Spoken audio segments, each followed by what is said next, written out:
Hello everyone. आज पनि म आइसकेको छु खानेकुरा लिएर। कस्तो नदेखिँदो रहेछ नि यो ल। यो चाहिँ थोरै कागती मिक्स गर्छु ल। यो चाहिँ चाउचाउको थुक्पा बनाएको ल। त्यो के हालेर भेजिटेबलहरू हालेर चाउचाउलाई मिक्स गरेर त्यसपछि बनाएको। ओके, खाना भन्दा पनि यस्तै मिठो हुँदो रहेछ है। के गर्नु, खाना खानु मन पर्दैन। अहिले 12 बजे 6 मिनट गयो, मैले खाना चाहिँ खाएको छुइनँ। कलेजबाट आएँ, एकछिन रेस्ट गरेँ, त्यसपछि बनाएर खाँदैछु। ओके, टेस्ट गर्छु ल। यो चाहिँ गाजर। यहाँ चाहिँ के मिक्स गरेको छ भने मैले ब्रोकौली राखेको छु, त्यसपछि गाजर राखेको छु, अनि साग राखेको छु, अनि चाउचाउ देख्न सक्नुहुन्छ। यो चाहिँ सुप बनाएको छु। जाडो छ नि त, सुप खानु मिठो हुन्छ। ठिकै रहेछ। मिठो छ।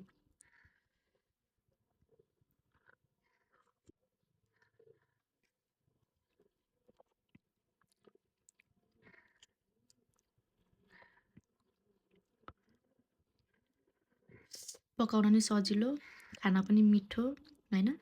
कसले दुःख गरेर बस्छ, खाना बनाऊ खाऊ। खाना भन्दा त यही मिठो छ नि हैन भने क्या।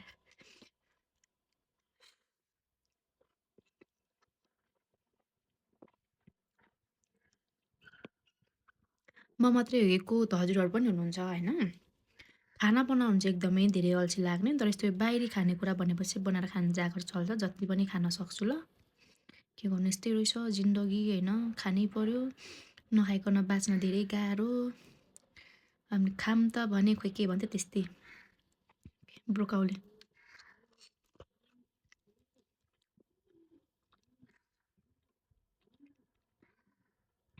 मिठो छ। त्यसरी भेजिटेबलहरू मिक्स गरेर खायो भने त त्यस्तो धेरै उ त नहोला हैन, हेल्दी नै हुन्छ।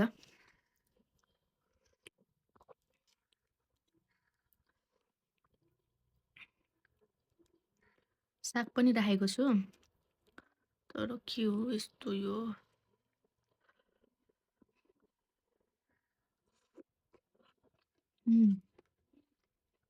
एकदम तातो होइन, स्पाइसी स्पाइसी मिठो छ।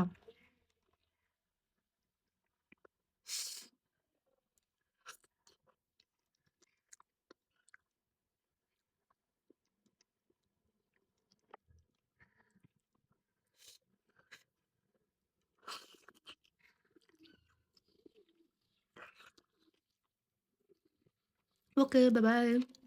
म चाहिँ थुक्पा चाउचाउ भनौँ न, चाउचाउ इन्जोय गर्छु। हजुरहरू मेरो भिडियो हेरेर इन्जोय गर्नुहोला। Okay, by by.